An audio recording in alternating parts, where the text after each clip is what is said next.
Even when freedom is at risk, especially when freedom is at risk, patriotism goes a lot deeper than just waving the flag, and the movies have always reflected this. On this special program, we're going to spotlight films that examine, criticize, and rejoice in the American experience. We're calling it Ebert and Roeper's American Film Festival.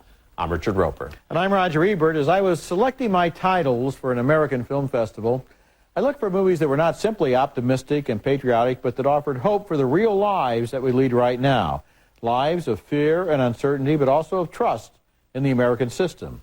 First on my list was Grand Canyon, a 1991 film by Lawrence and Meg Kasdan about a white man and a black man who meet by chance in Los Angeles. Kevin Kline plays an attorney who seems about to be mugged when Danny Glover, as a truck driver, happens along and rescues him. Which one of you called for the truck? Me, that was me.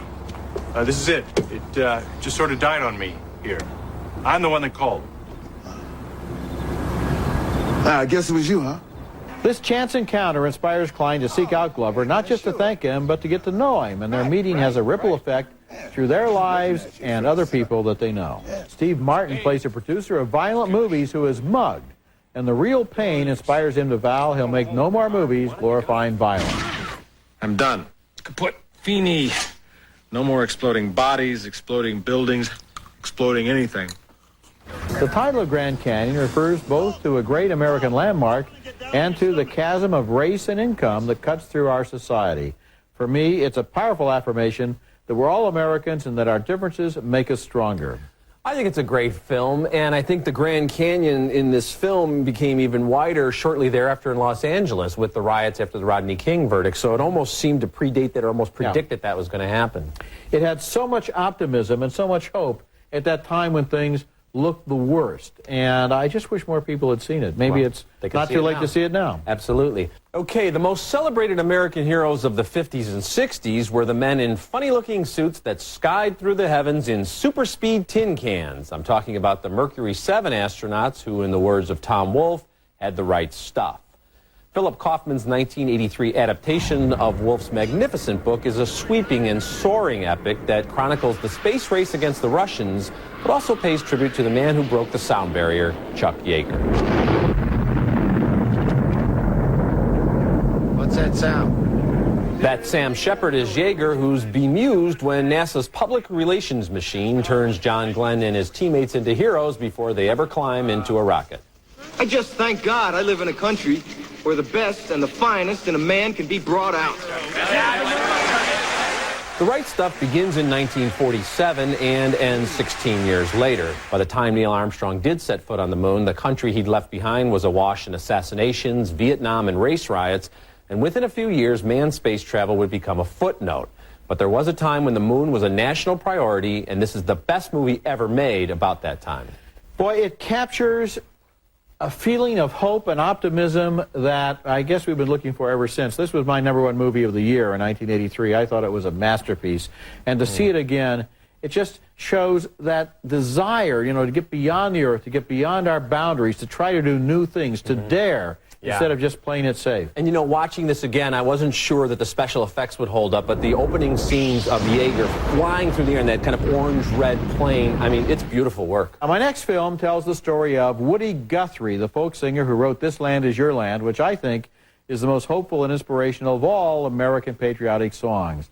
The movie is named Bound for Glory. It was directed by Hal Ashby in 1976, and it stars David Carradine as the left-wing troubadour who rode the rails and sang the songs of the Great Depression. Nobody living can make you turn back. This land made Bound for Glory shows the common people's faith in the system. Then I expect I'll ease on down to one of them fruit orchards and get me a job picking fruit.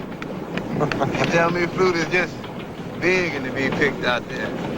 Bound for Glory is one of the best-looking films ever made, with Haskell Wexler's Oscar-winning photography linked with amazing special effects. The film shows a nation in uncertainty and depression, and yet bad times inspire great spirits, and Woody Guthrie was one of them when he sang, This land was made for you and me. And David Carradine, who plays and sings, is so good in this. And, you know, Woody Guthrie influenced everybody from Dylan to Springsteen to almost anybody who picks up a guitar and sings about troubled times. But he was kind of a sunny optimist. He always had that upbeat feeling that things could be better right around the corner. I love this movie. You know, when we talk about bad economic times now, or whenever we talk about unemployment and depression and so forth, we don't have any idea what it was like during the Great Depression. My parents were scarred by it for life. Yeah, and yet we survived and prevailed. Okay, coming up next, romance in the White House and on the Great Plains. Lately, I seem to be going out on a lot of first dates. Well, then you're experienced at this. Oh, yeah, you can ask me anything. Well, how are we doing so far? It's hard to say at this point. So far, it's just your typical first date stuff. Damn, and I want to be different from the other guys. Widower Michael Douglas invites Annette Bening to a dinner, a state dinner, that is, in The American President, a 1995 release that echoes the best of Frank Capra and Preston Sturges. It's my next film in this special show, Ebert and Roeper's American Film Festival. Director Rob Reiner and writer Aaron Sorkin, who also teamed for A Few Good Men, created a sentimental and extremely satisfying political romance about a president up for re-election who falls for an environmental lobbyist. You're going to run into reporters and photographers.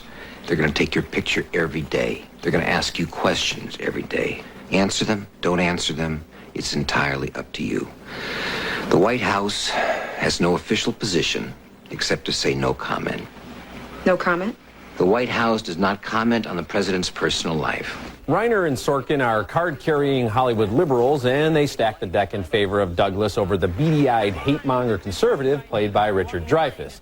But The American President is a smart film that examines how even the most noble crusades against crime and for the environment can be compromised by more pressing concerns like an election campaign.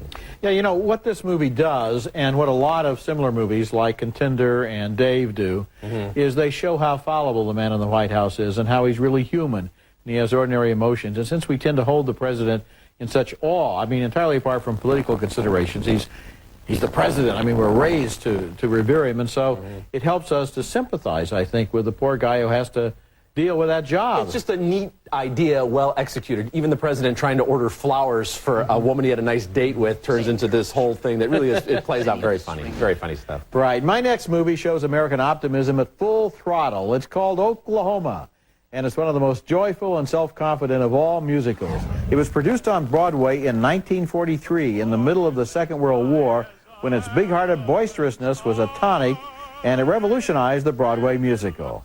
The 1955 film version, directed by Fred Zinnemann, begins with a cowboy who comes singing out of the dawn. Oh, what a beautiful morning. Oh, what a beautiful day.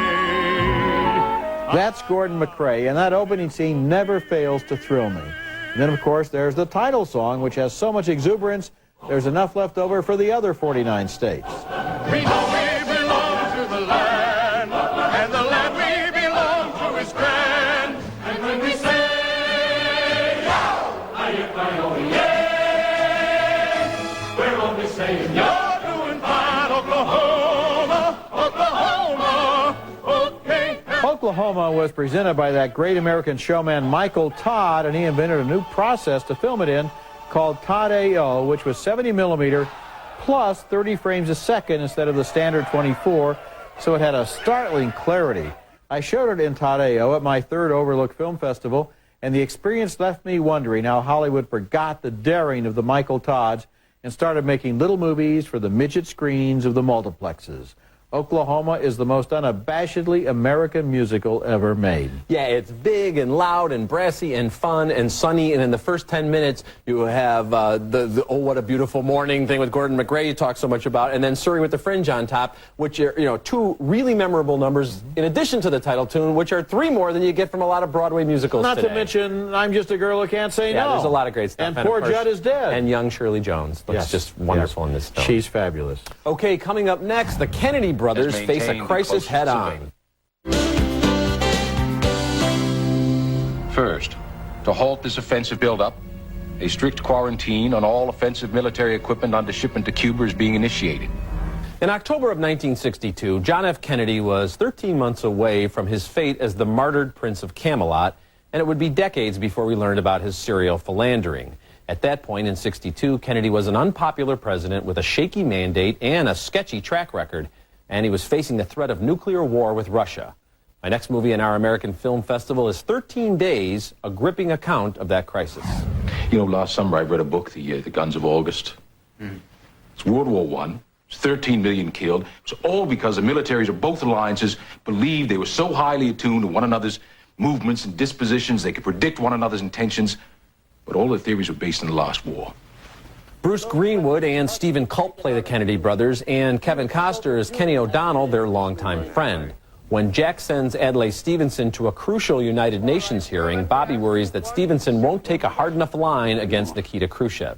Do you, Ambassador Zorin, deny that the USSR has placed and is placing medium and intermediate range missiles and sites in Cuba? Yes or no? Don't wait for the translation. Yes or no? For most Americans under 40, the Cuban Missile Crisis is a chapter of history as dusty as the Civil War. But their parents and grandparents remember that autumn when they would go to sleep wondering if they'd wake up to World War III.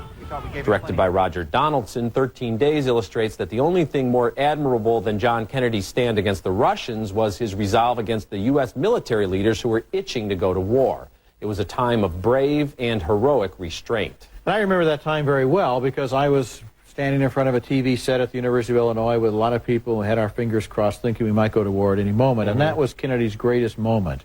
And then when he was killed, I think a lot of people felt that something had broken in our American optimism, just as a younger generation probably feels the same way about September the 11th. So this goes back and evokes a happier time. And it reminds me, in a way, of another great American film, All the President's Men, where we know exactly what's going to happen because we know the history, and yet there's great suspense in both of those movies. You know, it's just as well we didn't know all this stuff was going on in the White House, or we would have really been scared. My next movie is one of the best ever made, The General by Buster Keaton from 1927. It's on my list of the 10 greatest films of all time. There's a new DVD release that makes it look as fresh as the day it was made. This was an astonishing Civil War epic. Keaton did his own stunts, dangerous ones. Look at this one, where he uses perfect timing to knock one railroad tie off the tracks with another. He could have been killed.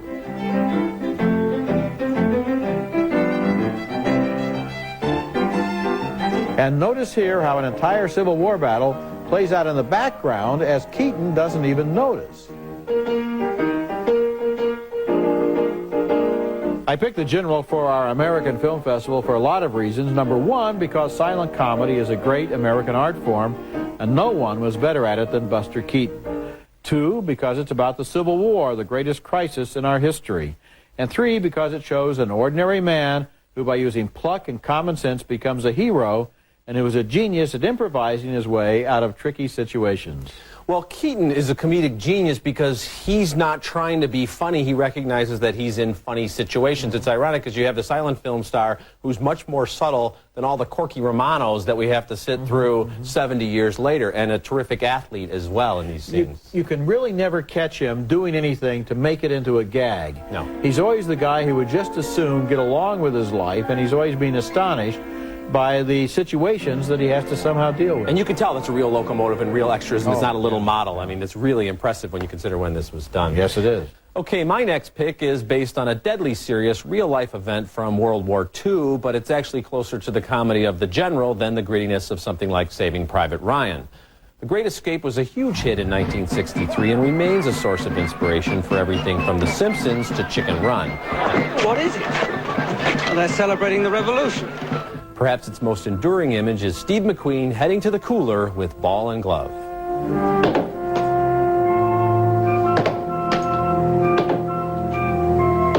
The first half of the film details the ingenious plot by American, English, Scottish, and Australian soldiers to escape a German POW camp in World War II. Little present from Tomzo. Ah, thank you, Nilo.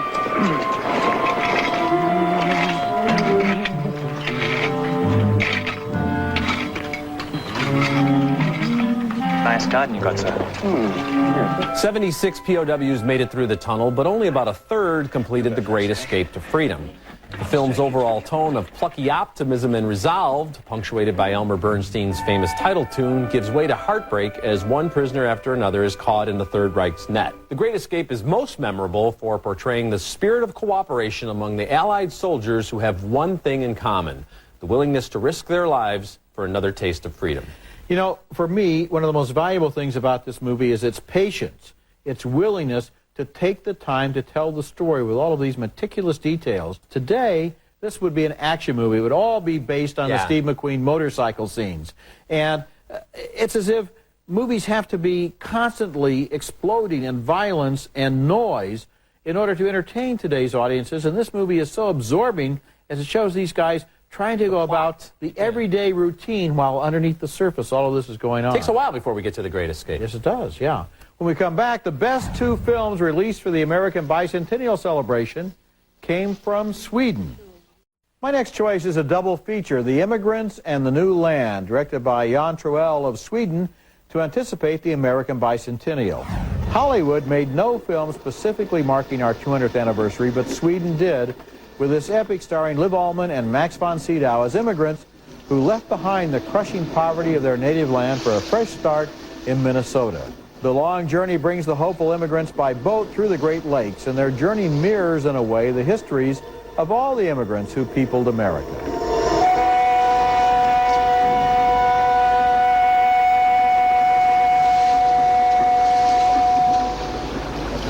At a time when some of us eye with suspicion new arrivals to our melting pot, the immigrants in the new land are a reminder that every single American, even the Indians, came here from another continent and felt the promise of this free land. When tribal and religious hatred stalks the earth and people kill those who are not just like they are, the American experiment is more important than ever, proving that the human family can live together peacefully.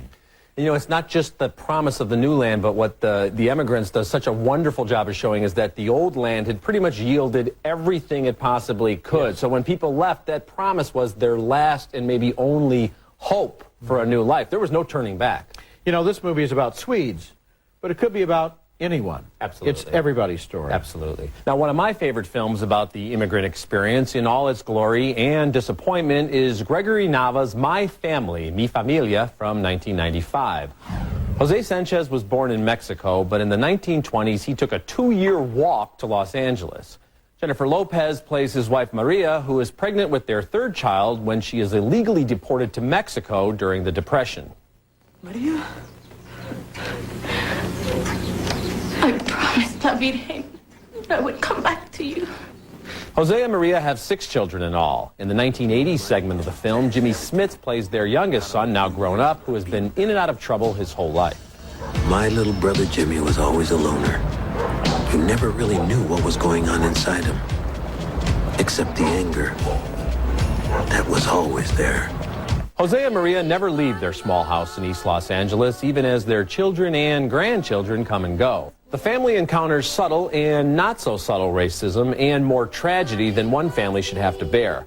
But when Maria allows herself a rare moment of doubt, Jose tells her they've had a great life in this wonderful country. Yeah, that is one of the most beautiful moments in this wonderful film, when the two old people sit there at their kitchen table, their life's work completed, and so much satisfaction and joy comes out of their faces. My Family is one of the best films I've ever seen, and I really think it's a great choice. Another great film about the experience that says just because you get to America doesn't mean everything is going to be wonderful and you have to deal with a whole new set of problems.